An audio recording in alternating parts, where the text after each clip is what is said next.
বর্তমানে হবিগঞ্জে কোটা বিরোধী আন্দোলনে সোচ্চার হবিগঞ্জ টাউন।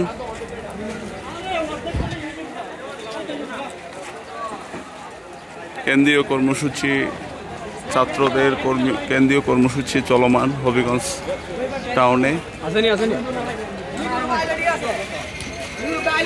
খুবই পরিস্থিতি খুবই থমথমে অবস্থা। আমি বর্তমানে অবস্থান করছি হবিগঞ্জের তিনকোনা মোড়, তিনকোনা পুকুর পাড়। তিনকোনা পুকুর পাড়ে অবস্থান করছি। হবিগঞ্জে আজকে শাটডাউনের প্রোগ্রাম চলমান। হবিগঞ্জ জেলা সহ সারা বাংলাদেশে কোটা বিরোধী আন্দোলন চলতেছে।